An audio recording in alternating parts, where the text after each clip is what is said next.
Any minute right now. First thing you'll notice is they have very similarly named black mages this evening. They are tempting the fates with the RNG by choosing an interesting name. This name has served Kib well in her prior races, which is why... To be fair, Kib's black mage name is normally Banzai. Her black mage in this race is actually Bonsai. So we'll see how we'll see how a small tree helps her out here. Yeah, it's a completely different name. So, starting off here, they enter the opening town, Cornelia, and one of the biggest features of this version of the game is an equipment glitch that significantly shaves down the amount of grinding that is necessary for the characters in order to get through the game. So, right off the bat, they walk into the shop, they purchase a hammer, and then utilizing the equipment glitch, they can turn that into an item called the Knight's Armor, which is an expensive piece of armor that adds a lot of defense, and they can actually glitch that onto all of their characters, even though the only character that would normally be able to equip that is the warrior. So all of our characters right off the bat start with a high amount of defense, and you're going to notice as they get into random encounters that many of the enemies they run into will not do much damage. Yeah, that equipment glitch we will be seeing throughout this run a lot. It's the only glitch we use. It's the most prominent glitch for this category, and the reason why it's significantly shorter than other categories of this game on other this and other platforms. It takes advantage of a number of pieces of equipment that were only added in this version of the game as part of the bonus content in dungeons. So, right off the bat, they got a Knight's Armor, which is actually in the original game, but you're not usually supposed to have it until Melmond at this point, and even then it's a pretty expensive piece of armor, so you wouldn't normally be purchasing it right off the bat when you get to Melmond. So yeah, we see Kib here in Chaos Shrine. They're both going to be grabbing the leather cap, which we will be used to change into the Judgment Staff. And it's, while physically not the most powerful weapon, it does have a property where it can cast Flare if you use it as an item, which we will be doing in a little bit. But it allows them to get through this first boss encounter pretty quickly, just off physical attacks. Yeah, it's also, in addition to using Flare, it's also significantly more powerful than the weapons that are available right off the bat, and it just happens to be available as a result of getting the leather cap here that we detour into this opening shrine to get to. So they take it, and then they walk over to this first boss against Garland, and just knock him down with their staffs.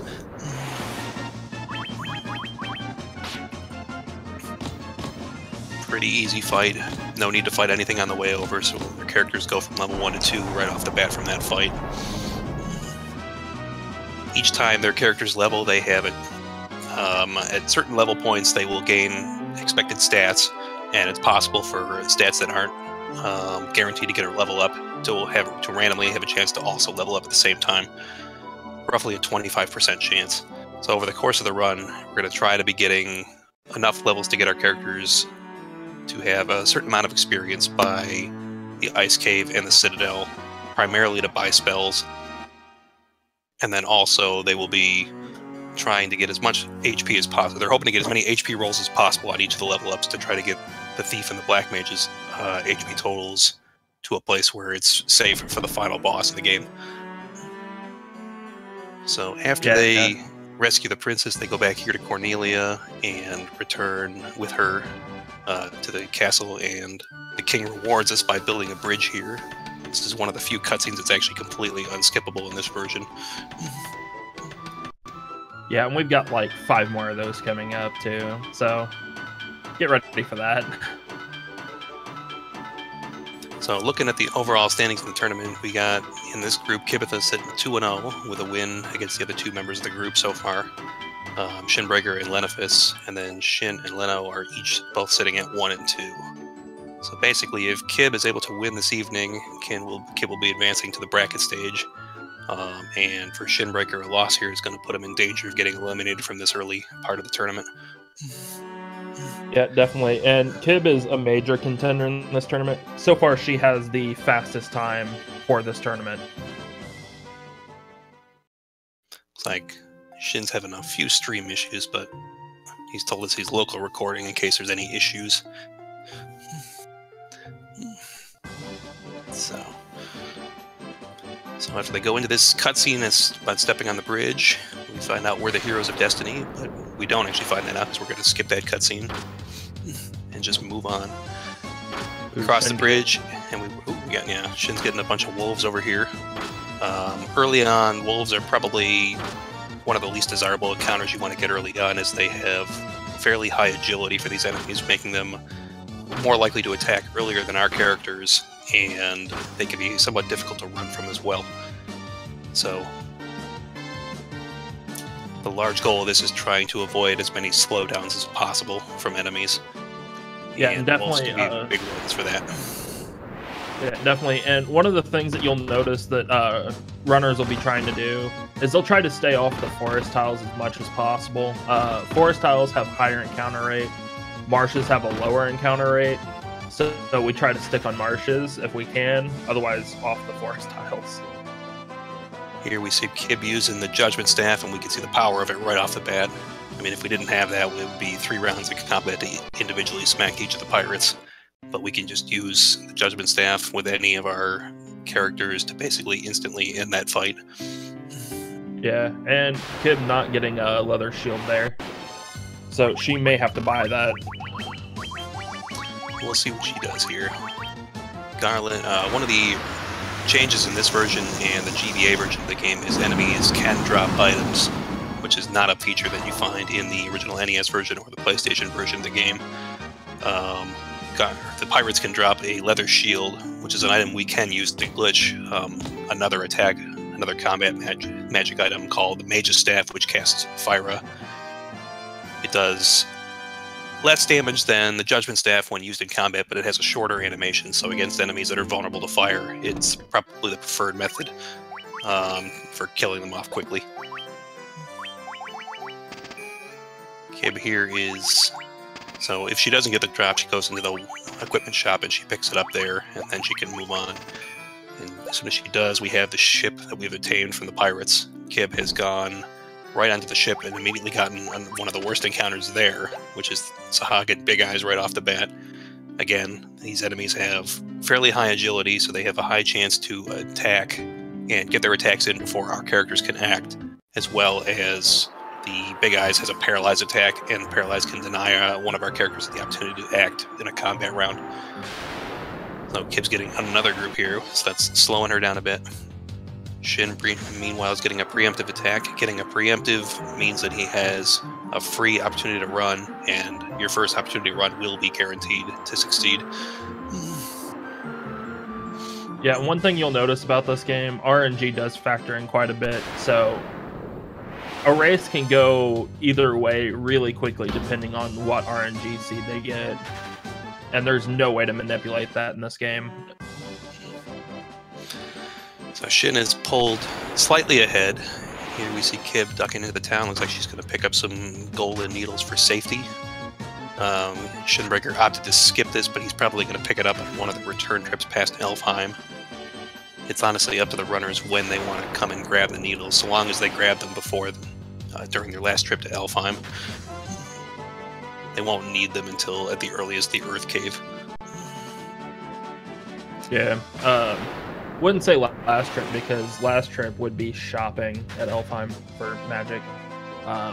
So yeah, definitely before Earth Cave, though. Yeah, in the early going, there'll be 3 opportunities for them to stop in Elfheim if they want. So they're both making their way over to the Marsh Cave right now, and it looks like Kib is pulled right back in the lead because Shin got an undesirable pack of wolves over here. Kib also got a pack of wolves. Shin gets away from his group, and Kib gets away from her group, so it's almost neck and neck right now. One of the big advantages of this particular category is that the tournaments can be, or the RNG can have huge swings in this game, which can lead to very exciting lead changes and comebacks. So even if one of the players was to fall several minutes behind early in the early going, they would have plenty of opportunity to catch up and even take over the lead. So with them being this close, this early out, they're almost screen for screen right now. This is regularly exciting, because usually one player has separated a little bit from their opponent at this point.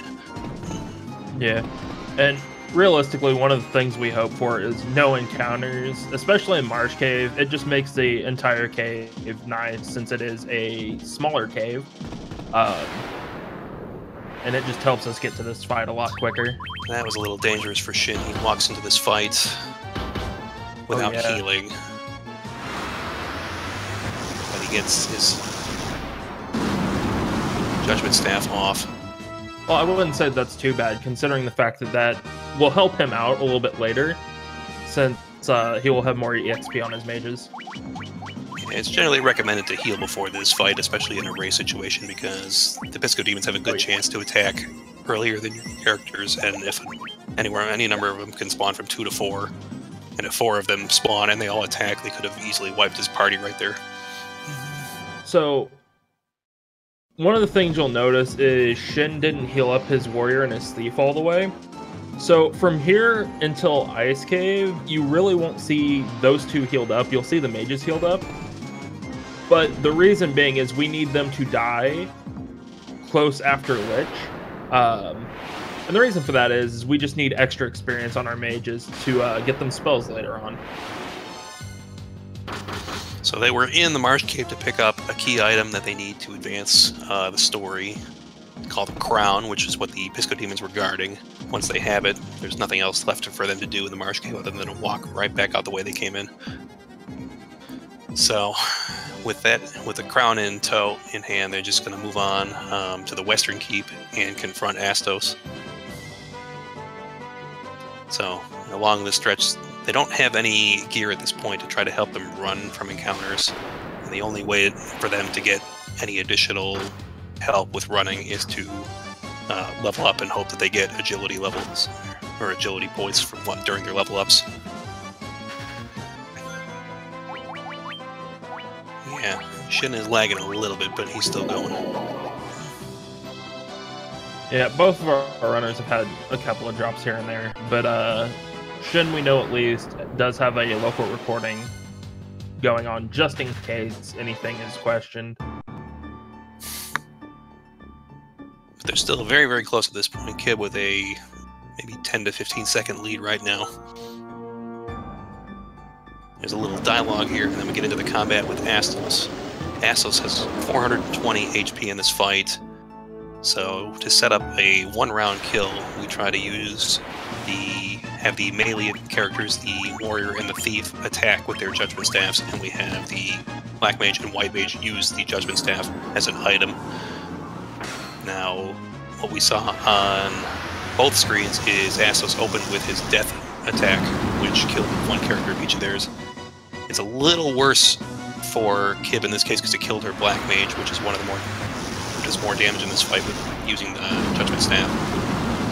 But she got through it on the second round. Shin, on the other hand, got the thief dead, but that doesn't necessarily mean she can't finish this in one round.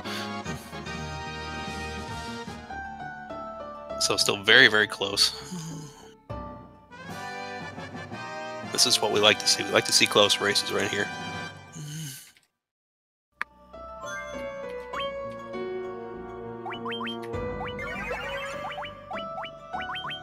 So each of them choosing to resurrect the character that died and then heal up.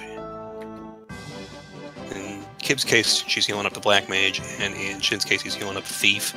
Shin is trying to keep the thief between 20 and 70 HP from this point forward to set up a grind, an experience grind later on. We don't want him to get more than 70, as we want him to get killed off at a certain point. Yeah, and right now what we're seeing here on Kib's screen is she has fairly bad HP rolls for her black mage, so hopefully they can get better soon.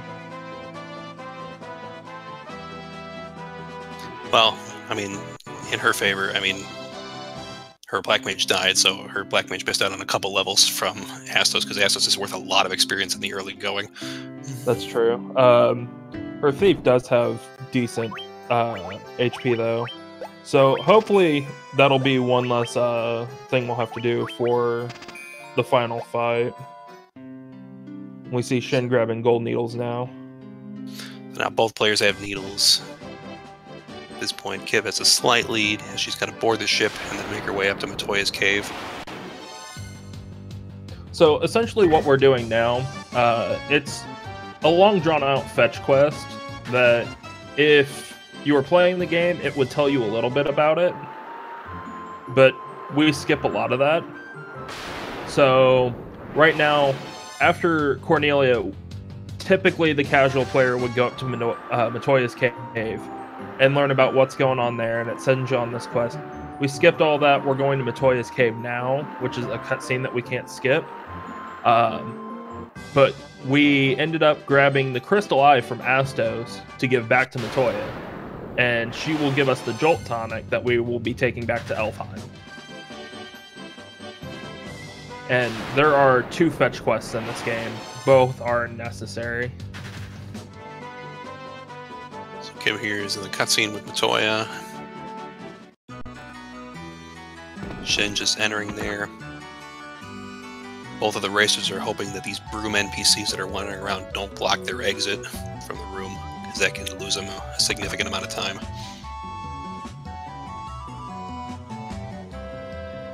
They don't usually get in the way, but if they do, it can be annoying. Yeah, and that's one of the things about this game in particular. Brooms, bats, you can typically find them in caves, and they do share the same level as the player character, so they can stop you. And when it comes to narrow hallways, it can waste a lot of time.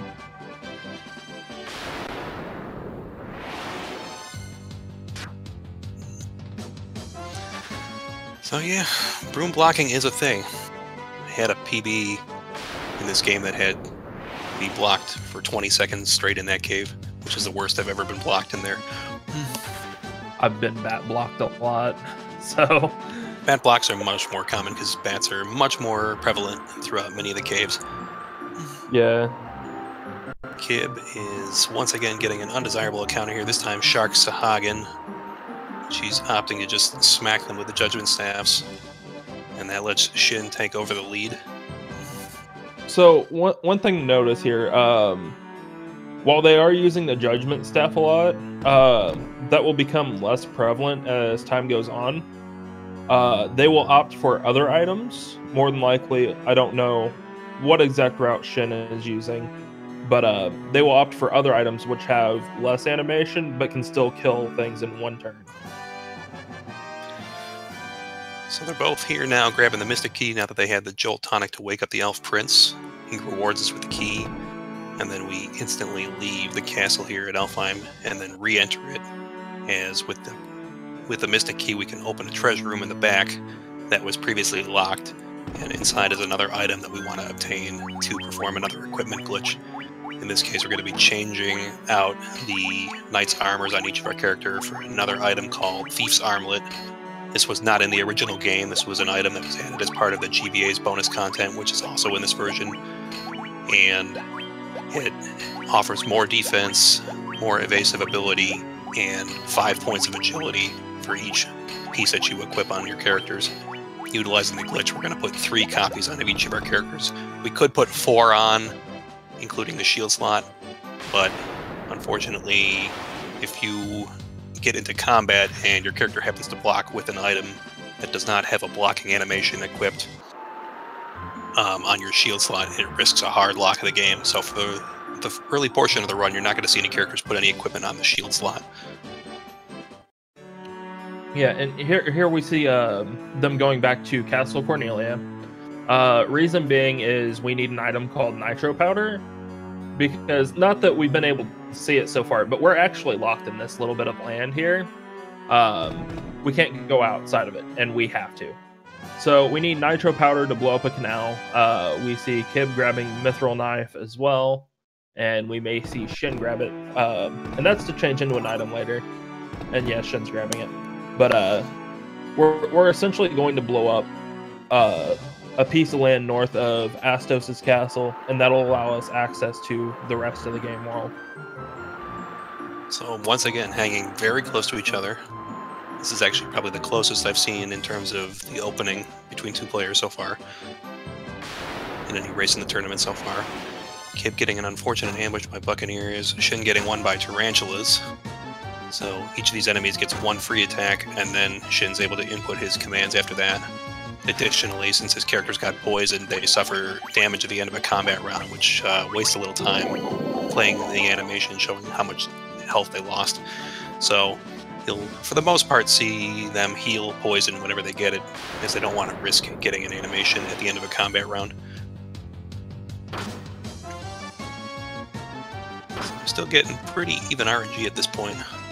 Kib pulls slightly ahead, getting into Mount Dwerger first. Shin's right behind them. Shin got that encounter on the last possible tile too. And Leo saying, keep in mind, the one runner in the back isn't forcibly the one who will end up in second. Yeah, that's definitely true, because like even right now, we've been seeing them exchange who's in the lead and who's not in the lead quite a bit.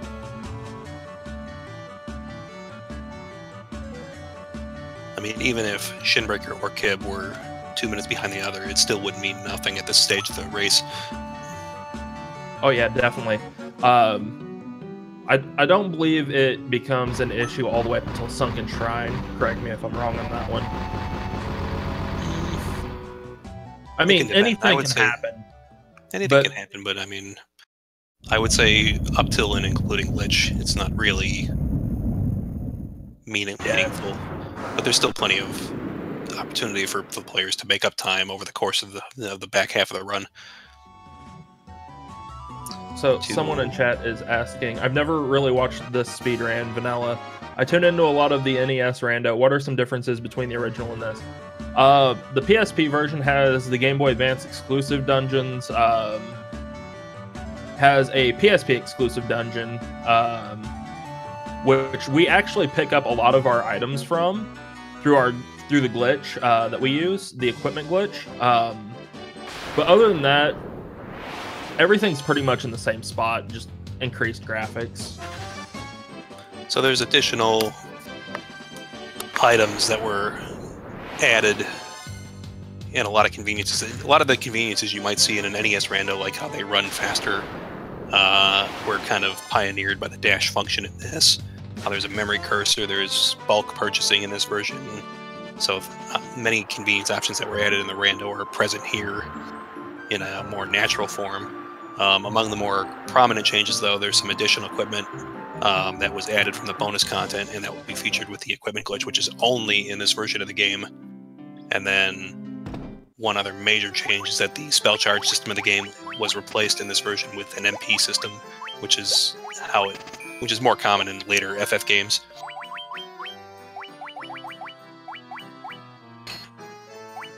Yeah, so we're going to be seeing one of the major weapons here, known as the Barbarian Sword. And somebody asked who's winning. Really, it's a toss-up right now. We won't know until later on.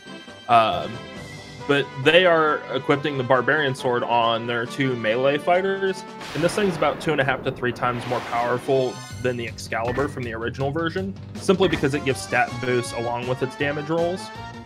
But they also picked up the Mage Staff, which will be useful here if they get unrunnables.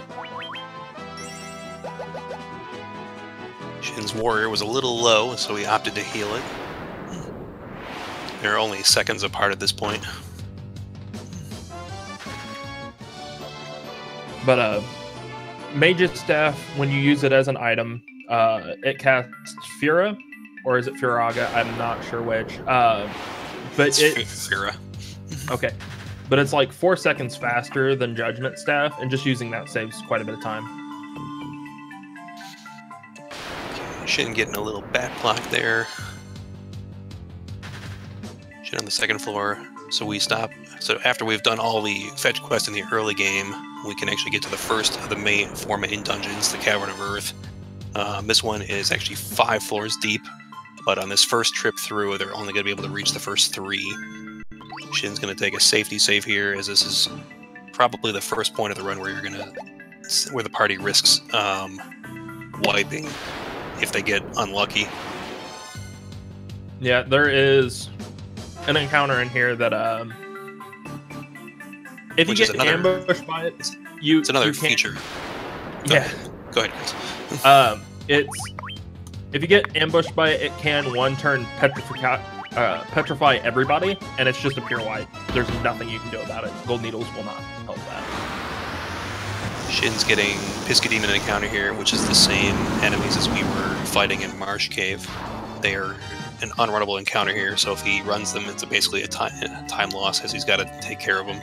And the quickest way he is available to him on this route is using the Judgment Staff. But I was going to say one of the other changes in this version is the ability to save anywhere. So this is dangerous for both players right here. We got Cockatrices on Shin's side, which can petrify the party. And lucky for him, he got away before they could get all the party members. But on Kib's side, these undead enemies have a chance to paralyze on attacking. Lucky for Kib, they only paralyzed her warrior, so she still has 3 characters that can run from him. And she can either choose to flee, or she can try to use her Judgment Staff or Mage's Staff if she has one to take care of them. So here on Shin's screen, we see the vampire, and now we don't. That's essentially the power of the Barbarian Sword right there. Just a one attack thing. So yes, the extreme attack of the Barbarian Sword is overcoming the comparatively low levels of our characters. And the fact that we can glitch it onto characters that were never meant to use it means that a character like the Thief can also utilize it, because normally it's only obtained from the strongest version of the bonus boss that's in the PSP exclusive dungeon in this version. And it's only equipable naturally by the warrior. So right now we're seeing both runners are going to have to trek back out. There is a special minigame on the boat, which one of the runners in this tournament does. He swears by it, and Kib getting bat blocked here. Known as the puzzle, and it has a 1 in 6 chance of giving you an item called Emergency Exit. This is one place that we typically use it, simply because it's quicker to use that than it is to walk out of this dungeon. But neither runners have it, so they're going to have to suffer the RNG. But that is quicker. I think you can do the puzzle 1 to 2 times, and it still be quicker. Anything after that, it's just quicker to walk out. So in this case, the goal of coming into the Earth Cave on the first trip was to pick up an item called the Star Ruby that was all the way at the end of the 3rd floor. We need to pick that up and then take it out of the Earth Cave over to another cave called the Giant's Cave. Inside is a giant that is blocking our path to another key item, but with the Star Ruby we can convince him to move out of the way. Yeah, and if you noticed, you could see an extra door off the side of the vampire room. Typically, you can go past that, except for you're locked by a slab that's covering some stairs that gets you to the later part of the cave, and you need the earth rod to get rid of that. So, realistically, while you can go past the vampire room, there's no point to. So Kib is creating a little separation here by she's getting a bunch more encounters than Shinbreaker is getting. So this is probably the biggest lead that either person has had in this race so far. But it's still probably not more than maybe 30 seconds at this point. So I hope you guys are happy with that, because this is a very, very close race. This is probably the closest race I've seen in quite a while. Yeah, I think we had another race that was close the other day. But so far, yeah, this has been one of the closer races in the tournament. Shinbreaker getting a group of shadows over here. Shadows have an interesting property in that they can only appear in combat in either a preemptive or an ambush. You won't see them in a regular fight like these ogres on Kib's side. And the general rate is about 90-10 in favor of preemptive, which is in our favor. If you happen to get ambushed by them, it's really, really unlucky. So Shin's picking up the Earth Rod here. Now that we've defeated the vampire, the sage over here rewards us with the Earth Rod, which is an item we need to proceed to the lower floors to clear the slab at the back of the 3rd floor, or the 3rd basement floor of the Earth Cavern, in order to get to the bottom 2 floors and then confront Lich. Yeah. Something to note for players that have not necessarily played this Final Fantasy, but have played later ones. If you notice, we don't bring the boat over here, And the reason being is the boat in this game actually works differently. You have to dock it at one of the dock tiles. Other games, you can dock it at any piece of land, as long as you can move onto that piece of land. This game, you cannot. Yeah, you're only able to dock it at specific dock tiles on land, or if it is adjacent to a river tile. Yes, which will be used later on. So Kib now has the Earth Rod and will start making her way back. Shin, meanwhile, is almost to the Earth Cave. So he's probably at least a minute ahead at this point. Shin's on pretty good pace right now.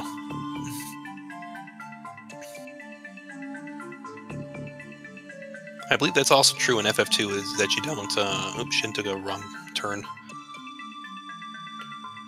But he caught it, so now he's just correcting himself.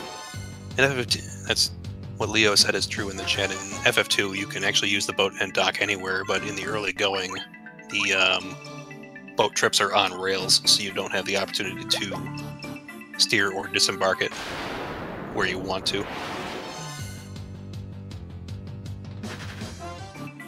So at this point, I mean, all these two runners are trying to do is just run away from any encounters they get into. If they happen to get Pisco Demons in this Earth Cave here, they're going to have to fight them, but otherwise everything else is runnable. And with the equipment that we've picked up and glitched onto our characters, most of these fights are pretty trivial and are generally pretty easy to run for them now that we have an additional 15 agility for each of our characters. So, one thing we will notice Shin doing here, instead of making all of his characters run, he's actually selecting the flee option on some of them, and he's using the mage staff on the black mage. The reason being is there is a chance that you can't run, or if one of them gets petrified, you can at least kill the encounter and get away from it that way, because you're not always guaranteed to run. So it is the safer option.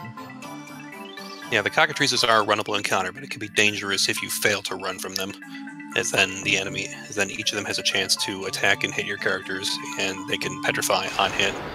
And if all four of your characters get petrified, it's basically game over right there. Yeah, and even then, like, you don't even want one of them petrified, because that's still a menu that you have to do, and that takes time, and our runners want to go fast. So Shin is on the 4th floor, approaching the end of it. Kib is on the 3rd floor, getting a group of Pisco Demons, so she's going to have to use the Judgment Staff to kill him. Oh, Shin's also getting it as well on the 4th floor. Right at the end of the 4th floor, too, which is unfortunate for him. Yeah. So, we're going to see another safety save come up. Shin has bad luck with the Lich, and I feel bad about bringing this up.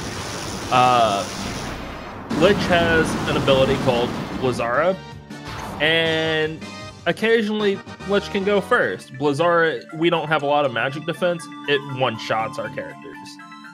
So we kind of safety save to negate that, but it still takes up time, and we just hope Lich doesn't do that. But we have had a unfortunate race where I think Shin got Blizzard like 4 times. So it takes up time. So Shin's just hoping to quickly attack with his characters with the Barbarian Sword equipped and kill the Lich before the Lich has a chance to attack. And with the power of the Barbarian Sword, that's not impossible to do. He can basically 2-hit this if he gets the right damage rolls. So 650 is pretty good. That's a little weak on the Barbarian side, but lucky for him, Lich did not use Blizzara, so that's first try Lich for him. And the commentator's curse has failed for that one. Oh, I wasn't trying to commentator curse him. I legitimately did not want him to get that. You don't have to try. But yeah, we will see. Kib actually caught up in that little bit, and she is starting Lich as Shin is going into this cutscene after Lich, which is unskippable. So we will see how Kib's Lich goes. And Perfect goes fight off for perfect. So Lich has 1,200 HP, and Kib got a really good damage roll there on both characters. She got enough. She opts not to attack with the other mage characters because they don't have barbarian swords equipped. Yeah, their equipment is a bit weaker in terms of physical attacks, and their animation takes time, and since they don't have enough damage, it's just quicker to have them defend because that doesn't have an animation attached to it. Yeah, they still have their judgment staffs equipped, which doesn't do a lot against the high defense that the Lich has in the early going. So using him as a weapon is not very efficient in terms of trying to kill him. Yeah, and here soon we will actually be seeing them switch off the Judgment Staff for a weapon called the Lust Dagger, and that will be extremely helpful for both of our mages, simply because of the fact that it increases agility as well, which gives our mages a better chance to flee. Yeah, they're going to majorly upgrade their equipment in the next town. Shinbreaker's on the way. He's just sailing over to Crescent Lake.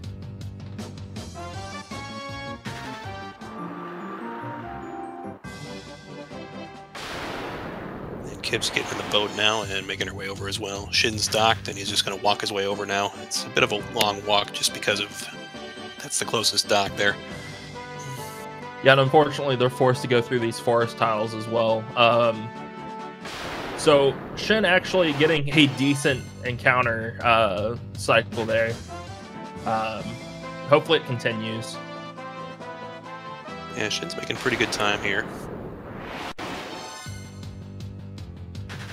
Kib is maybe 30 seconds behind right now. Maybe a little bit more. Not too far, and anything can still happen. So first off, we will see them grab mithril gloves, and then they will grab the mithril axe. We need that to get the black robe, simply because it casts Blizzara. And then we will make black garbs for everybody, and that has higher agility than the Thieves' Armlet, as well as superior defense. So it's just something to help us stay alive for now. And then, like I said before, they will be putting the Lust Dagger on the mages simply because it also increases the agility, and it just helps us run away from encounters. Especially because the dungeon coming up is kind of a trolley dungeon, so part of Shin's strategy with this menu right here is he created one copy of an item called the Black Robe in the middle of that glitching, and then he put 3 copies of Black Garb, which is the item that raises agility on their armor, on 3 of his characters.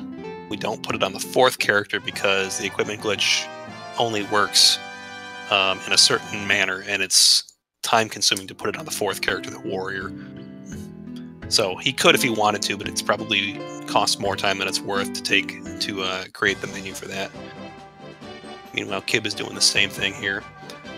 So yeah, they put 3 copies of the Black Garb on each of their characters, and they also perform a formation change in the middle of this in order for the warrior to be able to glitch the Lust Dagger onto both mages. The way it works is that when glitching an item, the character you're glitching it onto has to be adjacent to the character that can naturally equip the item you're using to perform the glitch. So in this case, the mithril glove that they've purchased in Crescent Lake is the item they need to turn it into the Lust Dagger. The only character that can equip that is the warrior. So the only way it can get onto one of those characters is the character has to be adjacent to the warrior in the party order. The only one that was right next to him at the start was the Black Mage, so he has to flip the formation afterwards to get it, or the other way around. It's next to the White Mage, and then he's got to flip the order to get it onto the Black Mage after that.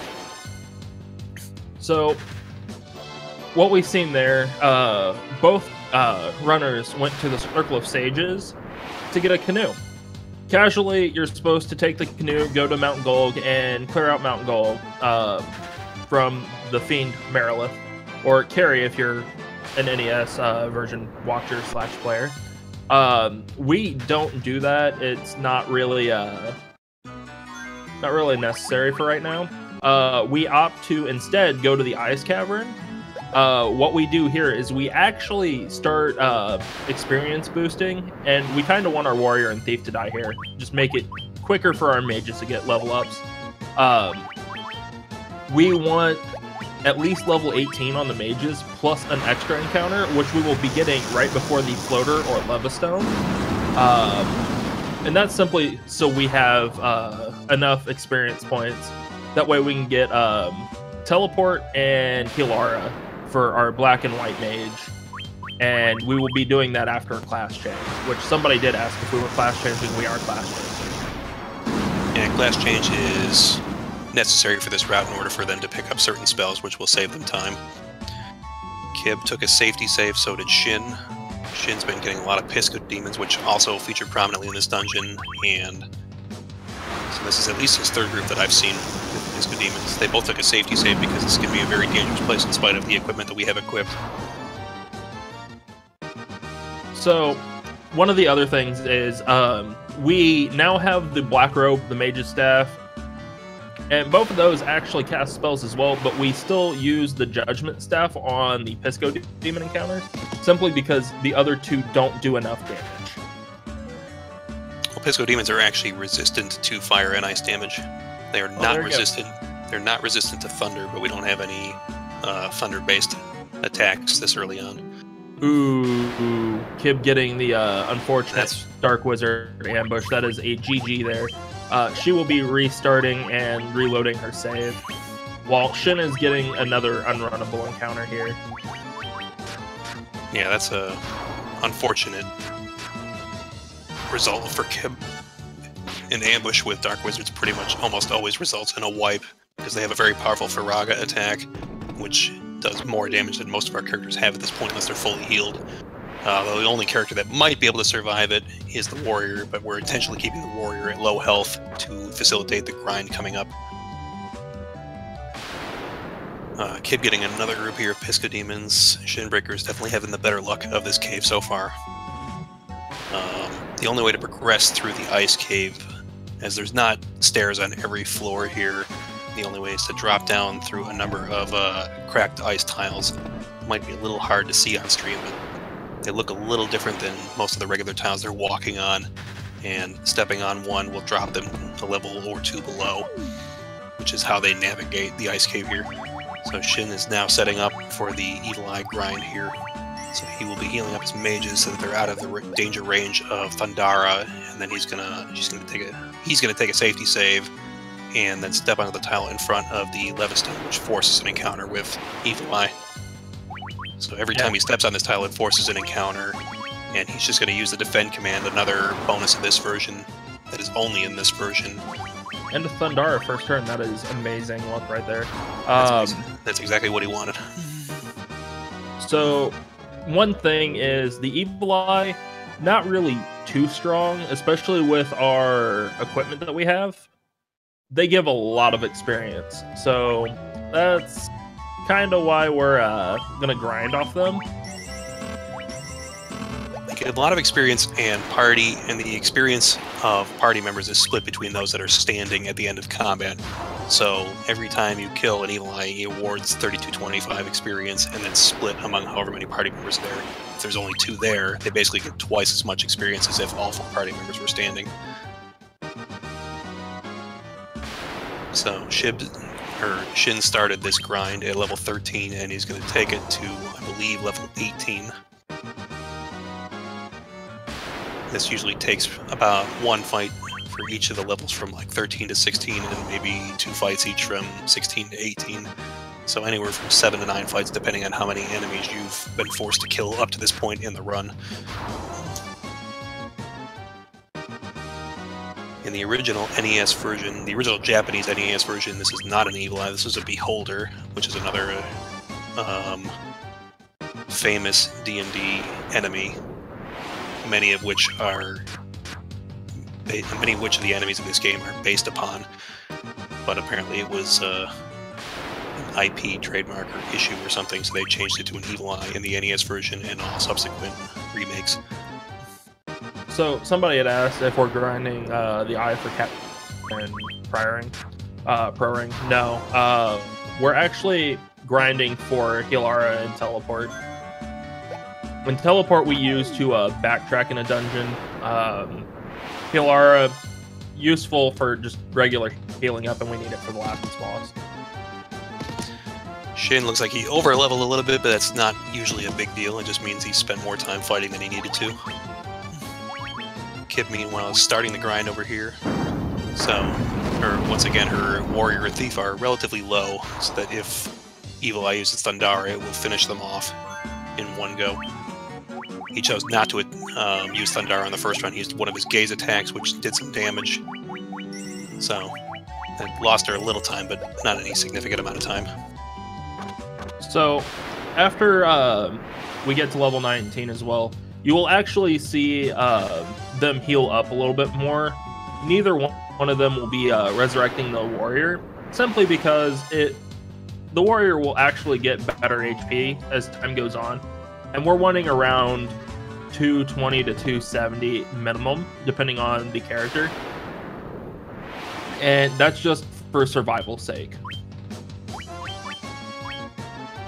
Well, one of the advantages of only having 3 characters is, once again, they still get increased experience, so the mages can still gain level 19 a little easier than if all 4 characters were standing. Additionally, they're hoping to get some experience on the thief so that he can learn haste as a spell after he class changes. Not always going to happen, but it gives him a shot to get enough levels to be able to purchase that at a later point. Yeah, and the benefit of haste, because as you can notice in this game, it's not an active turn-based battle or active time battle system. It actually increases the character's amount of hits. So whenever, like, the white mage on Kib's screen just had like 5 hits, it increases that number and it increases damage. It's a lot better than the Temper spell in that respect. So Kib's mages are now level 18, so she's all set with the grind. They ultimately want to have the characters reach level 19 by the end of Citadel, and Kib should be on track for that. Shin's already 19 since he over-leveled, so he doesn't have to worry too much about that. Kib, as soon as she's done, she steps on an ice tile to drop down, and then the first tile you step on trying to exit out of that room is a forced encounter tile with undeads. She also can walk over some spiky, icy tiles that does damage to her party, but there's no risk of encounters when stepping on those tiles. Yeah. So one thing we will see Shin and later on Kib doing, they are actually coming down here to the Ryukon Desert, and the reason being is we picked up the floater Levistone, and we will be picking up an airship. Fastest movement, 4 times faster than world map walking. No encounters. However, everywhere that we park is kind of far away, so it's a toss-up. But it is faster to actually get that before doing Citadel of Trials and just taking it over to Citadel.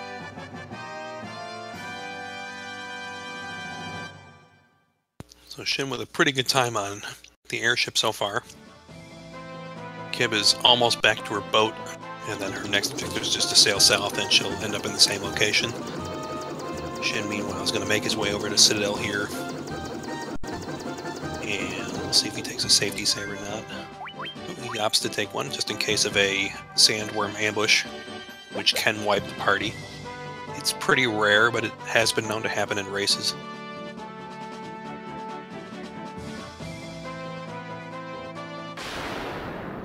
So then Shin begins the long walk over to the Citadel, since that is the closest landing spot for the airship. Which is what's kind of funny is if you've played some other versions of the game, that tile that you can land on doesn't actually exist as a landing tile in other versions, particularly like the PlayStation version. It's actually still a forest there, so you have to land even farther to the east if you want to go use the airship to reach that. Yeah, and one of the things is we actually do pass a river tile there, which we could actually use the boat for, but encounters, so you can really, take the boat. No. You can take the boat, but the boat risks random encounters, even if the threat level that stepping on each individual sea tile increases your chance of getting an encounter is lower than other tiles that you can walk on. It's still higher than 0, which is what you get from the airship. Yeah, and Shin running into a Minotaur zombie, those are unrunnable as well. But one thing you will be noticing, this is a maze area in the Citadel of Trials, and the quickest way to actually get out of here is just take the bottom teleporter every time. So that is the quickest way to get off this floor, and we need to get to floor 3 for 3 things that we will be using: the healing staff, the gauntlets, and the rat's tail. Healing staff turns into lordly robes, I do believe. That's correct. And then we use the gauntlets because it actually casts Thundara. It's very useful later on in the Sunken Shrine. And then the rat's tail we need for the class change. Additionally, the gauntlets can glitch into a weapon called a Golden Staff, which our white mage might use at the very end of the game. We'll have to see. Yeah, I completely forgot about that. Shin getting an ambush with these Rakshasas. Ooh, and risky to just run there, because they do like to take up some time. So Kib's working on the maze here. If you were paying attention, you saw that Shin got into a fight with Nightmares, which is actually a runnable encounter, but it's a forced encounter when you step on that tile entering the first room on the 3rd floor. In order to get the healing staff, he had to step on that tile, go pick it up, and then had to basically backtrack onto that tile, forcing 2 encounters. The experience from that is usually enough, along with the Forced Dragon Zombie encounter at the very end of this, to get the mages to level 19. I believe Shin's getting the rare non-spike tile version of the Dragon Zombies here. Yeah, that is a 1 in 64 chance, as Shin said in chat. And we have actually been keeping track of who gets what 164 chance encounter. So it's always fun to see those. We're hoping for one at the end. We hope for every race, and we've been disappointed every time. This could be dangerous for Shin. We'll have to see what happens here. Oh, yeah. He should be okay. Only one of the 4 used their gaze attack to petrify, but if more than one had chosen to use that, that could have been very, very dangerous for him, because we do not have any protection against petrification other than the gold needles, but if everybody's petrified in combat, there's no opportunity to heal that. Yeah. Which is better, PSP or GBA FF1? Realistically, player's choice. Like, PSP has an extra dungeon, but it literally comes down to player's choice. With that said, I vote PSP. I mean, I do too. We both run PSP. Leo, on the other hand, may say otherwise because he runs both. So I am biased, admittedly. Best FF1 version is FF5. But it's true. You can play the original party in that game. Right? Yes, the PSP does have the dungeons from the GBA version. We just don't use them because they're not part of the main game and they're not required. So there is an all bosses run that does do those, though. Alright, so Kib is now facing the Force Dragon Zombie encounter here. And if she's not already reached 19, I think she's probably reached 19 from the encounter she's run into, but her mages should be level 19 at this point and ready to pick up the spells after we class change. Shin is making his way over to Bahamut's Cave to get the class change now that we have the Rat's Tail from the Citadel. It's a symbol of our proof of courage.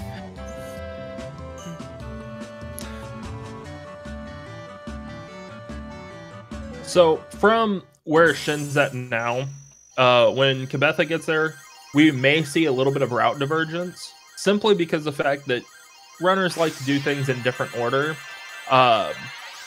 They could go straight on to Mount Gold and fight Merilith. They could grab Oxiel. They could do their shopping there. They could not. So for a little bit, it will be touch and go on who's ahead from a viewer standpoint. But anything can still happen. Realistically, it doesn't make too much of a difference because the RNG. Right after this class change, Shin puts on a Lordly to increase her intelligence by 20 points, giving her enough intelligence to use some of the other attack items we've picked up to kill unrunnable groups of enemies. But he waits until the class change because as soon as he class changes, the ninja is able to utilize the healing staff, which is adjacent to the white mage to perform the glitch. I mean, bad level ups cannot really ruin this run. If you take safety saves, they can just... I mean, you can still wipe, but with any safety save, you can continue. You can reset and basically continue on from where you are. But having lower HP rolls or not as many compared to other runs can just slow you down a little bit. It really only makes it more dangerous on the fiend fights, as if they use their AoE spells, your mages or particularly your black mage and thief are a little more vulnerable to getting killed, which prevents them from gaining experience, which artificially keeps their HP level down. And we want them, if at all possible, to be over a certain threshold approaching the final boss, so that we don't have to spend time in combat utilizing an item called Giant's Tonics, which can raise their max HP in combat. So if we don't have to use that, it just saves us a few seconds of time. So Shin went over to this caravan, purchased the Oxy Ale, purchased the bottled fairy here, and additionally, once you purchase that in this version, an additional shop menu opens up with a number of tonics and drinks that you can purchase, which offer combat boosts if they're consumed in combat. The only one we really care about is the Giant's Tonic. It raises a character's maximum HP by 200 for the duration of the fight, and doesn't persist after the battle. So if we need to use those, we will use them on the final fight to make up for low HP rolls. Shinbreaker's mage is currently sitting at 230 max HP, which is pretty good for this point. So he may very well be on pace to not have to use that at the very end. His thief, on the other hand, is a little low right now at only 191. He ideally wants to be over 300 by the end of the run.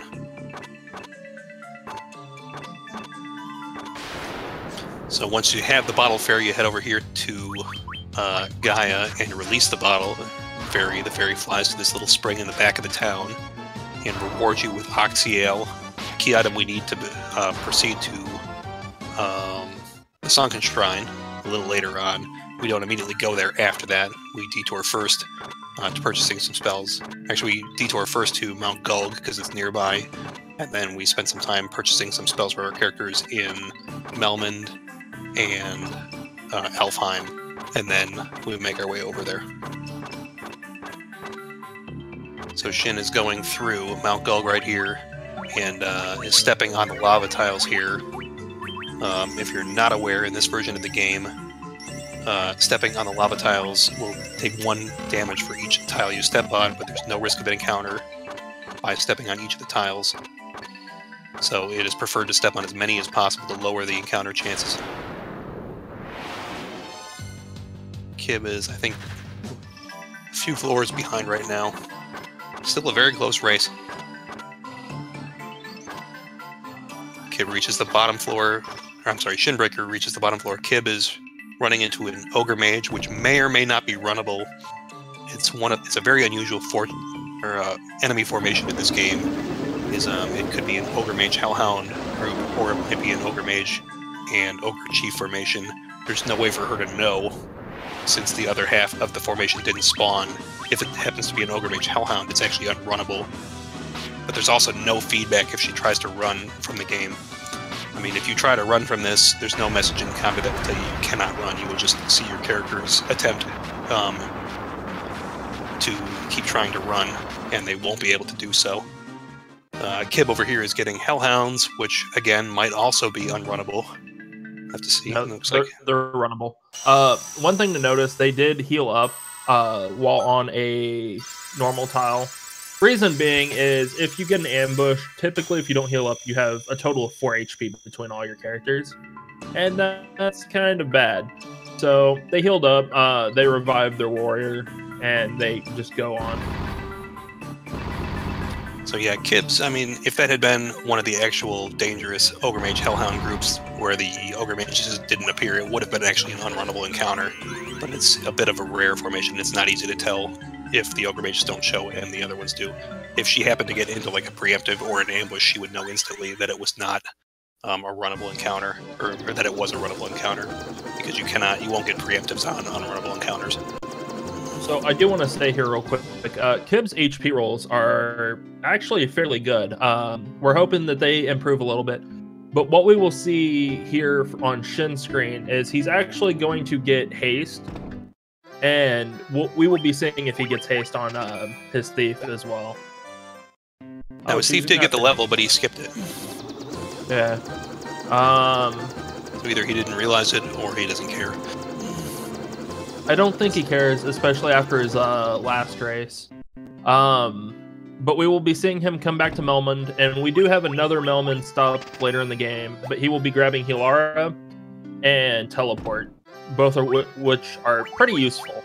So it's not a huge time save to grab haste on the thief, but it is a bit of a time save. And if the opportunity happens to present itself, it's generally worth taking. Well, yeah, definitely, especially if you don't have to use Giant's Tonic.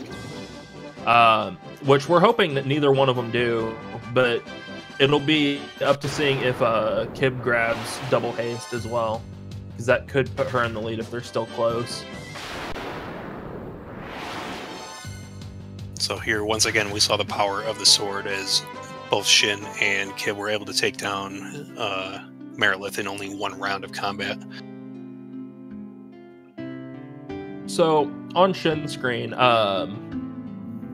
we are talking to this mermaid. We actually needed the Oxyale to be able to breathe underwater in the Sunken Shrine. And we're on our second fetch quest. It's not really shown, but we needed the Oxyale.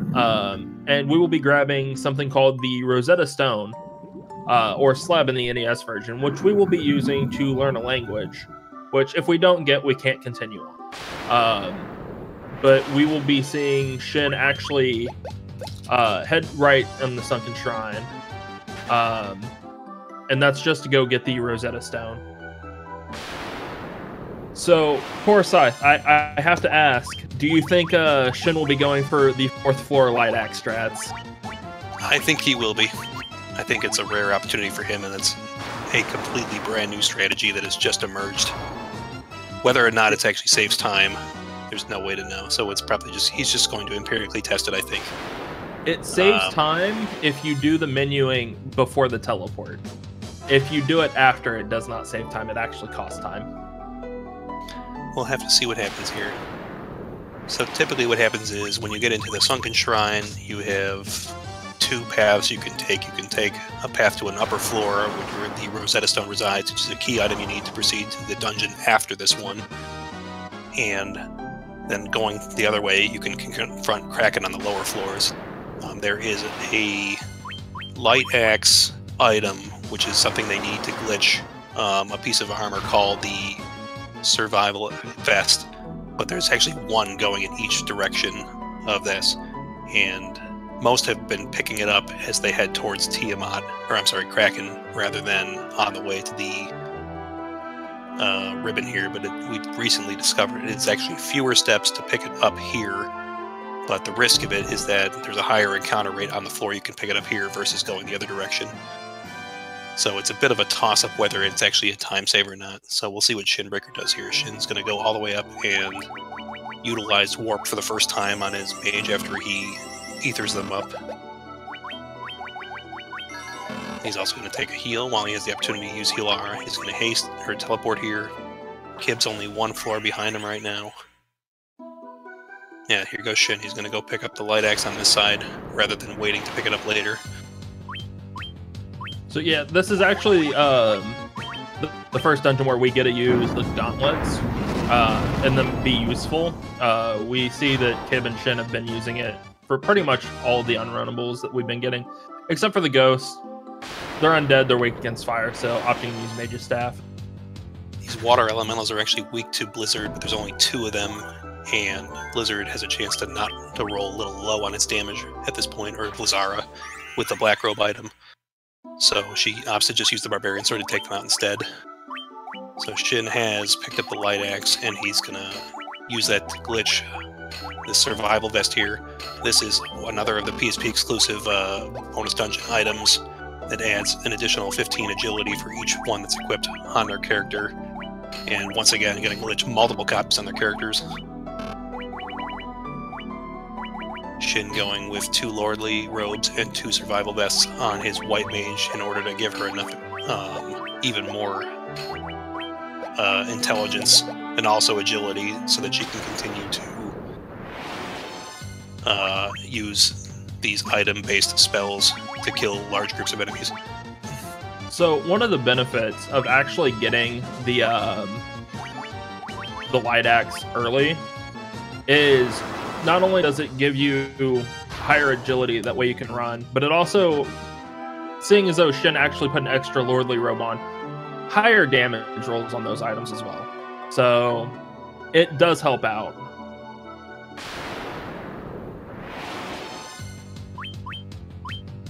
And right now, we need to get these groups of honorables, including the ghosts. So the ghosts, the Sahagin groups, and the water elementals are all. Yeah, and while it does look like they're neck and neck at the moment, realistically, Kib also has to do a menu that Shin has already done. So that could factor into whether or not they stay tied or not. Kib will probably be ahead until she has to detour to pick up the item. Shin is probably going to pass her while she's in the middle of menuing. It depends. RNG here. Yeah, we'll see. So now that Shin has it, he can just skip to the exit on this floor. He's already basically ahead of her right now. Yeah, and one of the benefits of the fourth floor light axe compared to the one that Kib got, the one that Kib is at actually has a spike forced encounter tile on the left and the bottom of that chest. The one on the floor, fourth floor, does not have a forced encounter anywhere around it. So yeah, Shin is pulled ahead now because he took the early menu to do that. But Kib's still not far behind. There's only a one floor difference, and they're honestly going to be on the same floor pretty quickly. Yeah, and this enemy ambush is slowing him down. He's slowing Shin down though. This is definitely the closest race I've seen this tournament. We actually had one the other day between Shin and Lenofis, if I'm right, but Shin got a very unfortunate chaos, and I do believe Lenofis won from that. I'm not entirely sure. And Shin taking the wrong turn. Whoops, Shin ran into a dead end there instead of going in the door like he was meant to. Kib is pulled ahead as a result. Yeah, this is the most consistently close race I've seen, definitely. Because I'm very used to seeing at least one runner be several minutes ahead of the other, and then occasionally they will come back, or sometimes they can fall further behind, and it can be a 5 or 10 minute deficit by the end of the run. Yeah, definitely. And one of the things that I've actually been happy to see in this tournament, ignoring the crack fight at the moment because it's the same as all the rest of them, all of our runners have had less than a 2-hour time. This game is actually really easy to pick up, and as long as you don't get frustrated with the RNG, it's actually a really fun run. But it's very easy to pick up. There's only one glitch that gets used multiple times, and I mean, as you can see, it's not as bad as the NES version at times.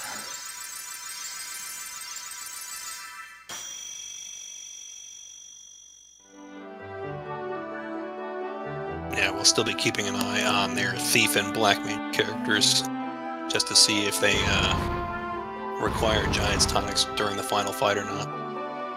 Ideally, you want to see the Thief over probably about 300 HP, and the Mage can probably get away with anywhere from like 240 or 250 and higher. The Black Mage. So their first destination after getting out of Sunken is they're going to detour up here and go to the Waterfall Cave. Earlier we picked up the Rosetta Stone, which is an item we need to obtain one of the 2 key items for entering the Flying Fortress. So up here in the Waterfall Cave, we'll be picking up the first of the 2 items we need, the Warp Cube.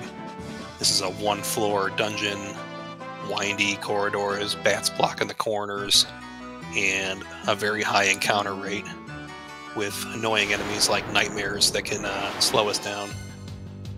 So they'll just work their way over to the treasure room at the very end of this. Every other path is a dead end and has nothing going for it. So in that final treasure room, there is, I believe, 6 chests, but only one of them interests us. And there's a little robot that is holding the warp cube key item we want.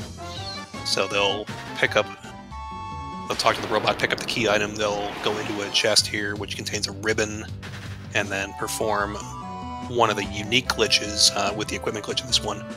Usually when we pick up an item, like the light axe or something, we don't actually want that item itself. We want to just turn it into a corresponding item based on the item tables in the game, which the glitch is based off of. In this case, we actually do want the ribbon, but we don't have the means to glitch additional copies until we turn the ribbon into the corresponding item, which is a Geek and Tax. So here we see Kib glitching the Geek and Tax and then immediately taking it off because we don't really need it. And then she's using the Geek and Tax to be able to glitch additional copies of the ribbon and then put them on the 2 melee characters right here. She could put it on the mages as well if she wanted to, but right now they're using survival vests or lowerly ropes on those slots in order to increase their agility or intelligence. And as I mentioned earlier, putting items on the shield slot can be dangerous, but the items we put here, the survival vest, the lowerly robe, and the ribbon, are safe to actually equip on the shield slot. There's no risk of a hard lock if they equip those items and then a character happens to block in combat using that item. So Kib has got it. They both have it and they're on their way out. Now they warp out using the teleport spell and they have to sail back along this river to get back to their airship. They fly over to Melmond. They take the Rosetta Stone they picked up here and use it to learn Luthenian. Which, as Kib would say, quickest way to learn a language, don't actually learn it, just jump in place and do a few hand gestures a couple of times, and boom, you learn a language. Final Fantasy 1 style. It's just that easy. Anybody can do it. Language professors hate this one awesome trick. But now we will be going to Luthane, and as I said before, anytime you normally have to park your ship somewhere, it's always really far away. So, yeah, Dr. Un doesn't waste time. No, he doesn't. You can tell he really earned his degree. So, on the path to Luthane, more Minotaur zombies can happen, and they're always unfortunate because we can't run from them. Kib is forced to park a pretty good distance away from the town as there's only one landable tile with the airship in this area. So she has to park there and then take a long walk over that river and then these forests and marsh tiles, risking encounters with white wolves, Minotaur zombies, and the like. Minotaur zombies are unrunnable, everything else is runnable, but white wolves can do a bunch of damage if they happen to ambush you. Utilizing the power of the equipment she's got on our white mage, she can use the mage's staff to quickly clear groups of Minotaur zombies if we run into them, and save ourselves a few seconds of animation time versus using the judgment staff with flare instead. So Kib reaches Luthenia here. Does not get blocked in the... Oh, never mind. She got blocked by this one NPC right here in the corridor here, and there's nothing she can do other than try to push him out of the way. And then she's going to talk to this one over here in the corner and get the other key item we need to reach the Flying Fortress, which is the Chime. You need the Chime to enter Mirage Tower, and you need the Warp Cube at the end of Mirage Tower to warp up to the Flying Fortress. But without the Rosetta Stone, the NPCs in this town won't understand. We won't understand their language, and we won't be able to communicate with them, and they won't hand us the Chime. Yeah, and realistically, like, all the key items that we get, they're one and done. Chime, we only need it to enter Mirage Tower. Warp Cube needed to enter Flying Fortress, and that's the last time we'll see them used. So this is a chance for each of them to try to catch up or extend their lead, depending on how many of these unrunnables encounters. Shin also gets the exact same block as Kib got. Lufenia's civil engineers did not design this town very well. No, it was designed back in the NES days. They really didn't think about NPCs moving around a lot, so one-person bridges, it's all good. Not a lot of them either, so they're both getting a bunch of Minotaur zombies here, but Kib has worked her way through it now, and she's just got to cross this little desert section to get into the Mirage Tower. Shin, meanwhile, is really hoping to just get like Hill Gigases or Winter Wolves that he can run away from, or no encounters, which is far preferable to either of those. Also, somebody in chat said that Tyro happened, so I don't remember seeing a Tyrannosaur. But I haven't seen, I don't think he's spawned in this one. I haven't seen it yet. I'm about to say another 164. I do believe if Shin got it, Shin would have said something in chat as well. Shin's almost there.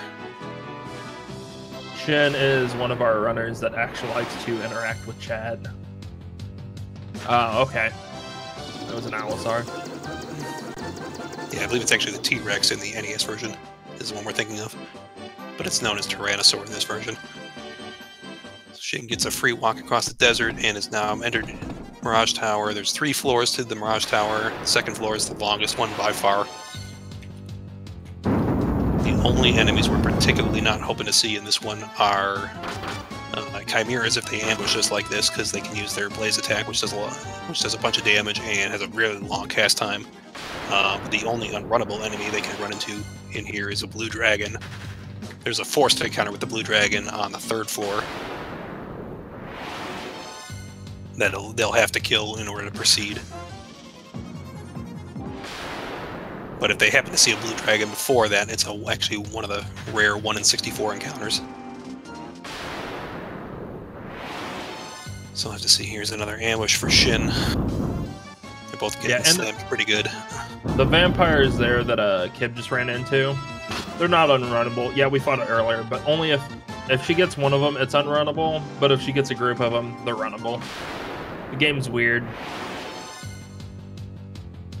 So you see Shin getting a preemptive here on these Hellhounds, whereas Kib had an ambush here. So you can see the difference in ambush versus a preemptive can make.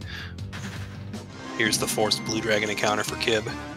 Shin's literally right at the start of the same floor, so they're still very, very close. Shin entering the same fight. Anything can happen, and Shin getting a really good 3rd floor there. So this is still anybody's game. It's still very close. They actually look to have good HP rolls. I don't know about Shin's Thief, though. Shin's Thief and Kib's Mage are a little lower than they'd like, but they could still be on pace. Oh yeah, they're both good. Because we have had people asking about War Mech. It is actually only on the last floor, and that floor doesn't have a lot of encounters. We all prayed for War Mech to happen, but we've been disappointed every race. Yeah, we're still waiting to see War Mech in this tournament. People have been practicing and seeing War Mech, but they have not actually seen him in a tournament run to this point. Here on the Flying Fortress, it's 5 floors. So, as we will see, Kib was ahead all that time after Shin's unfortunate movement mistake and Sunken Shrine. Shin's back ahead. Shin is only a handful of tiles ahead, which is maybe like 1 second in terms of movement, and Kib's getting a better run here, so Kib takes over the lead. Yeah, this is Final Fantasy 1 in a nutshell. I wish we were joking about that, but it's what makes it frustrating to run, but it's a great viewing experience when you get a match like this. Kib heals up on this final floor, just in case of a War Mech. It's definitely a great viewing experience. If anyone is likely to get a War Mech, it is Kib. She did it in last year's tournament. Now, she didn't get it before Tiamat, but she might be able to get it afterwards as well. Shin, meanwhile, is also healing up and taking a run here. Man, I really hope they don't get it, because just me saying that, I'm hoping they do. I've not been able to commentate or curse them thus far, so I'm really hoping. So Kib takes down Tiamat in 2 rounds. It's possible to 1-round Tiamat if you use haste. So let's see. Shin also didn't get it before Tiamat, so Shin's last chance is going to come after Tiamat. So this is the second last unskippable cutscene on Kib's screen. There is one more, and that'll be at the start of the final dungeon, and it's just really to show you, hey, here's this extra dungeon. Most people, if they're new, they don't realize that, and they go into it, and it's Labyrinth of Time, and not the actual final dungeon. But we're not gonna go into Labyrinth of Time. So for anyone that's new to these versions, these cutscenes play after each of the fiends is defeated. It shows the bonus dungeons that were originally introduced in the GBA version, which are also in this version, opening up. So one opens up with the death of each corresponding fiend. They're unskippable cutscenes. They take about, I don't know, maybe 30 seconds to play out. Yeah, and what they unlock is they actually unlock the GBA Dawn of Soul dungeons.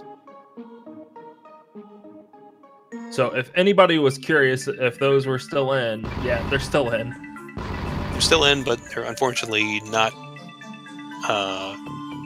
necessary for us to visit in this run.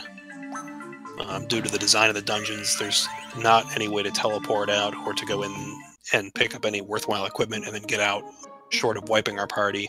So they don't get us anything we can't already get throughout the course of this run, so we don't actually see any of the bonus dungeons in an any % run. You may see them in a more common category for this particular version called All Bosses, where they visit each of the 16 bonus bosses spread across the 4 bonus dungeons, and then they also visit the PSP exclusive Labyrinth of Time dungeon. So Kib returns here to the first dungeon we went to, and saves at the very start of this. And then she's going to begin the final dungeon of the game. On this first floor here, she's looking to avoid white dragons and purple worms. Purple worms are unrunnable. White dragons have a chance to ambush or use an ice storm attack, which can do a lot of damage to her characters, and waste a bunch of time with their animations. On this third floor, she is now fighting green dragons, which are unrunnable. There's going to be a lot of different unrunnables throughout the many floors of this dungeon, and if the runners know what is unrunnable and runnable, they can quickly save a lot of time. That's right, Kibetha is a she, so she is still in the lead here. So we are seeing the one item that we got at the beginning of the game that we've not used, the loot.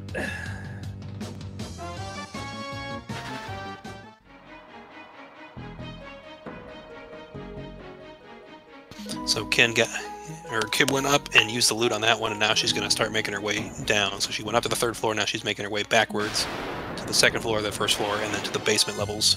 Each of the first 4 basement levels features a refight with each of the fiends we fought earlier. Yeah, so the worst part about those refights too is they're actually forced encounter tiles, so you can't actually refight them more than once.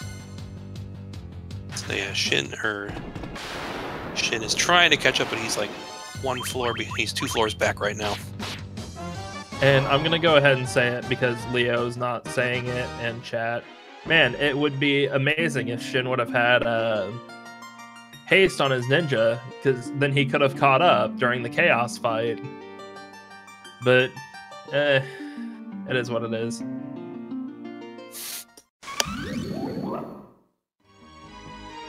Kib getting Earth Elementals, which are unrunnable on this first of the refight floors with Lich at the end of the floor. Shin's getting an unrunnable Ice Gigas Winter Wolf on this second floor. It's a really... Oh, here's a bad ambush for Kib, though. This is just a real time waster. She's not particularly dangerous, but it just can waste a lot of time if they use their gaze attack. Shin, meanwhile, is hoping to avoid forced unrunnable encounters on this floor, so Chimera Rios is runnable. The Ice Gigas Winter Wolf wasn't earlier. Kib's just hoping to avoid Earth Elementals right now on this floor, or at least ambushes with Medusas. So Kib's using the Judgment Staff here. She could use the Mage's Staff, as the Earth Elementals are actually weak to fire, but it's actually a toss-up whether or not it will do enough damage to kill them, so she still uses the Judgment Staff for more safety. Purple Worms here on Shin are unrunnable. Yeah, the good thing, though, with Purple Worms, generally they only show up in groups of like 1 to 2, so Barbarian Sword, just hack and slash them. It's fine. Alright, Shin's at the beginning of the floor that Kib's at the end of now. And we actually see getting a very good run halfway through the floor. We see Kib heal up there because Flare could be a bad thing. Should be fine at this stage, but Lich likes to flare, so... Lich has 2,800 and Kib is able to get him down, and he doesn't even get a chance to use Flare, which is great for her. Because if he uses that, it's more than likely going to kill her Thief and Black Mage, which is going to waste her time with her having to resurrect and heal up her party in the menu. Shin's getting a bad 4-enemy Earth Elemental group here. If it was 1 or 2, he could use his swords to clear them out, but 3 or more is usually faster to use the Judgment Staff. Unfortunately, it just has a long animation time. Yeah, and Kib getting a very good fire floor. So far. So Shin's taking a save. Usually you can either save or heal before Lich. Although looks like he's got enough HP on his warrior to survive. Kib's getting Faraga here, which may kill Black Mage. Nope, not quite. So she's going to survive this and be in pretty good shape. So she's 1 fiend ahead, 1 floor ahead right now. You think her Black Mage took extra damage because it's named after a small tree? It very well could be, because I believe trees are vulnerable to fire. I mean, I've seen things that are wood that haven't burned before. I mean, I'm no environmentalist. Oh, Shin getting red dragons. That's very unusual. That's interesting. I haven't seen those in quite a while. They are runnable, and he knows that, so that actually saved him a bunch of time being able to run from them. But I believe they are the 1 in 64 rare encounter in this one. It's either that or the fire elementals. I don't remember which is which. We don't have an ETA command, but we're in the final dungeon, so typically, I don't think this race will be any longer than maybe an hour 35. Yeah, they're both very close to the end of this point. Yeah. Barring a wipe to Chaos, they're both well on pace to finish, probably under 135. So, if you're just joining us, stick around for the next 10 minutes and we'll see the rest of the run. And maybe some comments, or maybe some commentary, maybe some interviews with both runners. I'm sure they'll be happy to tell us here. So Kib is now through this 3rd floor, featuring the refight with Kraken. I mean, the strategies with the fiends themselves don't really change. The only thing it really changes per floor is which enemies you run into and which ones are unrunnable. The only really serious unrunnable on these floor are these water elementals. Yeah, they are opting to use haste on the Thief, though. Reason being, Thief has higher speed, therefore more hits, therefore more damage. So, using haste here because Tiamat actually has like 5,400 HP, which is quite a bit more than the last time we fought him. This Thunderbolt may kill her Black Mage, and it does. So that's gonna keep his levels a little bit lower than she'd like, and probably necessitate a tonic at this point on the final fight. But Kib's powered right through him. Shin, meanwhile, is getting these water elemental encounters. The Black Robe here, with all the intelligence gear we have on our white mages, enough to take them out very quickly.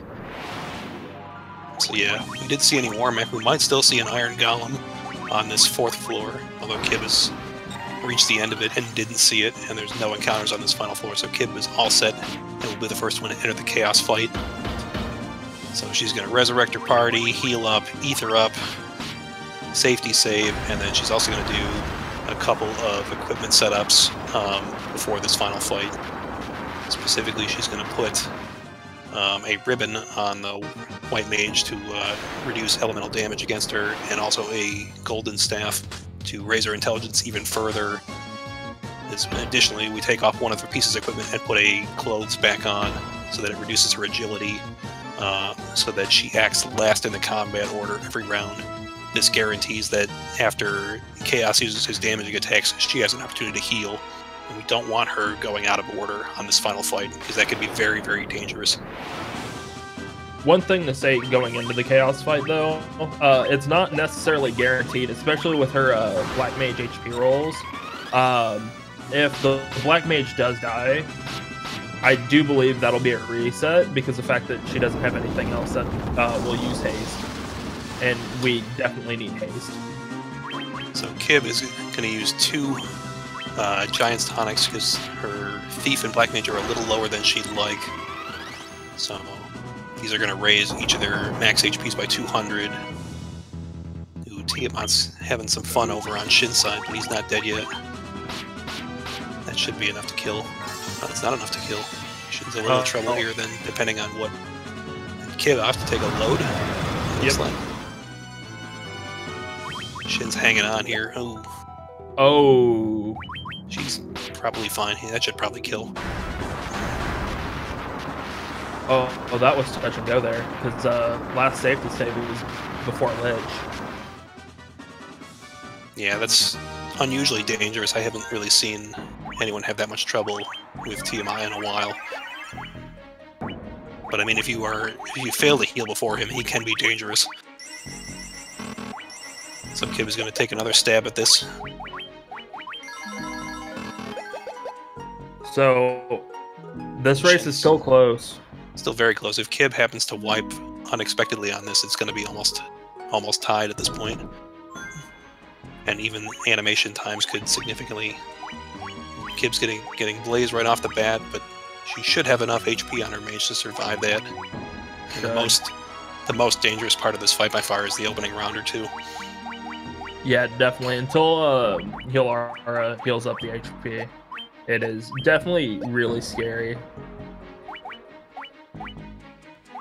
So Shin's doing the same setup to try to get his character.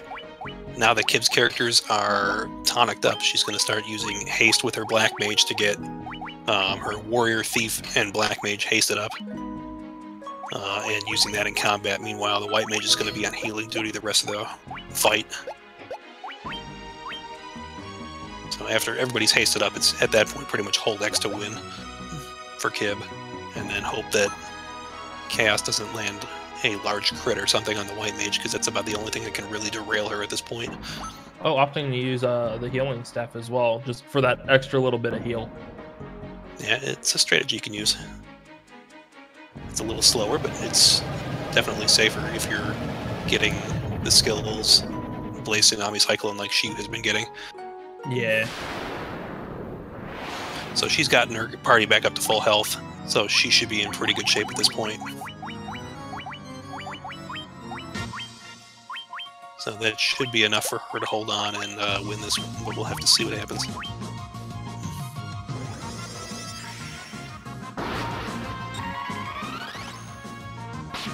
Slower on the Warrior, just slows him down if it lands a little bit. Might lengthen the fight by an extra round, we'll have to see. But Kib doesn't care at this point. Kib's just going to power on. Not going to bother to rehaste it.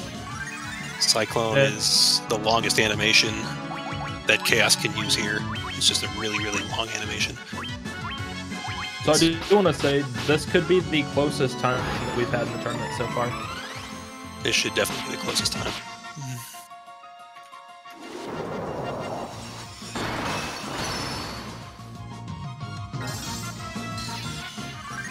Kib should have this almost any time now. There it is.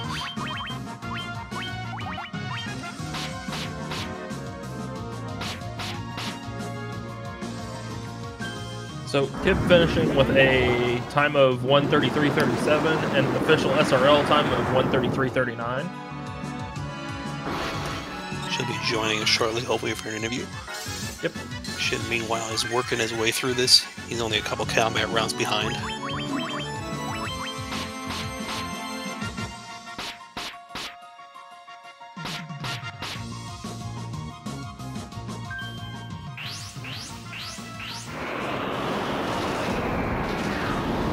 Shin also getting cyclone, so just do a resident sleeper over here while we wait for that to finish casting. Yep. But Shin's out of the danger territory at this point, so he should be fine. He opted not to tonic his Black Mage since he was over 250 HP. Earthquake is no danger to us with ribbons on our characters.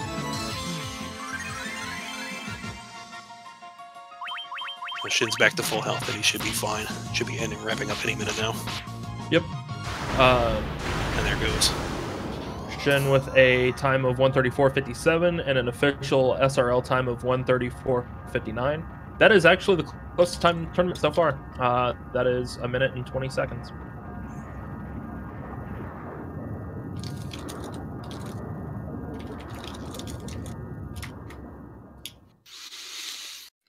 So that was what, yeah, 1 minute 20, I think is the closest race so far. Yeah, the next closest one is 1 minute 38. So, yep, that would be the closest time in the tournament thus far.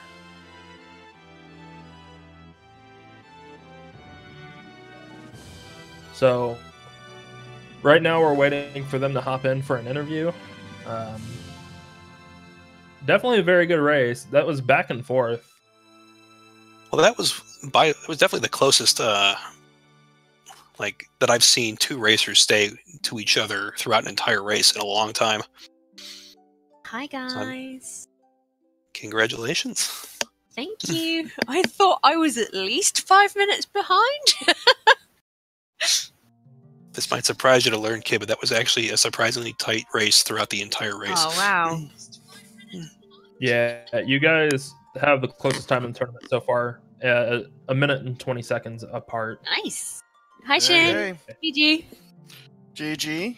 Yeah, that was a close race. I think the Chaos Shrine what did me in. Yeah, I had a crazy good early Chaos Shrine. Like, I was starting to think, like, I'm gonna get charged with turning on no encounters cheats or something. No, I got, like, 3 or 4 water elementals in the water floor, and that just did me in. Nice. No, like, in the first, like, 2 floors of, like, the first 3 floors of Chaos Shrine, I think I got 1 encounter. It was just crazy. Somehow, I messed up my ribbon menu really bad, I discovered, when I almost wiped to Tiamat 2. Ooh. And when I went to do the Chaos menu, I saw that I had, like, steel gloves somehow on the helmet on the shield slot for the ninja. No! I didn't even know you could do that. An extra survival vest and the warrior. Like, I didn't know I could. I don't know how I did it. I had no ribbons equipped at all, and so it was a hot mess. I wonder why my ninja kept dying so easy. Wow, that sounds fun. I mean, mine was just, you know, normal FF1, just encounters and some more encounters. And would you like some more encounters, Kib? Because you haven't had any for about 2 steps. Have another encounter. Yeah, my ice cave started off bad when I got, like, 3 physical demons in a row. But then I heard that you wiped. It's like, well, that's worse. Yeah, I got Dark Wizarded, and then I got, like, 3 preemptive Dark Wizards in a row. I was like, game, you are trolling me. Stop it. I do want to say, though, I do believe where the shift and lead changed was when Shin kind of missed the door there in Sunken Shrine. Oh my god, yeah. I made 3 map errors in here. 2 dungeons I just went the wrong way. And then I actually went the wrong way with the airship once, but that's not a problem. But yeah, I messed up once Cavern of Earth, and then once real bad that got me an extra encounter in Sunken Shrine. It was just, me not paying.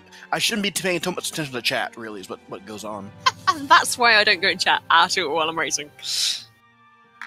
I don't know what the other racer is doing. I don't know what commentary is saying. I have no idea what my chat is saying. Just nothing at all. Yeah. So I finish a race and it's always a surprise to me whether or not I've won. I definitely didn't think I was going to win that one. It was definitely close throughout, like, the whole race. I mean, you guys were within screens of each other. I don't think you fell more than, like, a minute or 2 behind each other at any point. That's cool. Yeah, I think the end is the furthest part we got from each other from what it sounded like listening to commentary. Yeah, I think Kib had better shrine luck and just made slightly fewer execution errors. Make up for my Cavern of Ice and Citadel of Trials, which were both just... Yeah, But, give that better luck and played better. Somehow that worked out for her. Well, Shin, you didn't have to reset, Shin, did you? No, I didn't have to reset. So I had to reset twice! twice. I do want to say... Once on Chaos as well. The Legend of Banzai lives on. Banzai on Shin's side had pretty good HP rolls. Can confirm Bonsai is not as good as Banzai. But Bonsai is now undefeated. Banzai has now lost once. Maybe, I mean, I suppose, if by that logic, he's won 1 out of 1 races. Yay! Just want to give a shout out to Shin, because I think you got 1 in 64 Dragon Zombies, and I believe 1 in 64 Red Dragons on that. Yeah, I don't know if it's the Marilith Red floor. Dragon and the Fire Elemental on that floor. I always forget which one's which on what floors. I didn't get any rare things. It was really boring. Other than Dark Wizards that wiped me. But I don't think that counts. You got rare game overs. I got rare what? Rare game overs. Rare reset. yeah. Such Yeah, the 1 in rare 64 game overs. Rare 1 in 64 game overs. Nice. I was worried about my items because I got down to like 8 potions. So I was like the whole way through. I'm healing the guys as little as possible because I keep running out of potions. I always run out of potions. I always get to like the end of Marilith and I'm like, I'm gonna have to sacrifice one of my characters here. Yeah. Make it the Black Mage. The early ethers really makes potions tighter. Mm-hmm. Oh yeah, because you have to buy them with less money and stuff. I just get like 60 potions and then just throw them around. I've thought about just making a second, one more extra knight's armor at the beginning of the game, just for to make shopping safer. Yeah.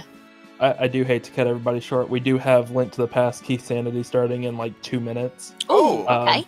So, any shout outs you guys have? Yeah, good luck to Link to the Past people.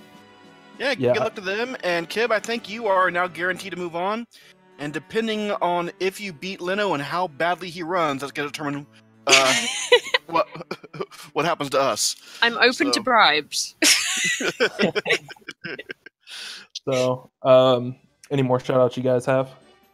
Just all of you guys for the great commentary, for chat, for watching, Kib for always being fun to race, and of course Speed Gaming for hosting us today. I just want to say thanks to Mutsky for his amazing taste in Final Fantasy IX characters, because he knows that Aiko is the best character. And he loves her. Okay, right. I'm done. Oh, God. Anyway, Forsyth, you got anything? Big thanks to Feasel and the Speed Gaming crew for hosting us for this race, and for Kib and Shin for running, and especially to you, Chris, for joining me on commentary tonight. Thanks, everyone. And thanks for tuning in, guys. Key Sanity should be coming up pretty shortly on this channel, so stay tuned for that. Yep. Have a good one. Night. Have a good night.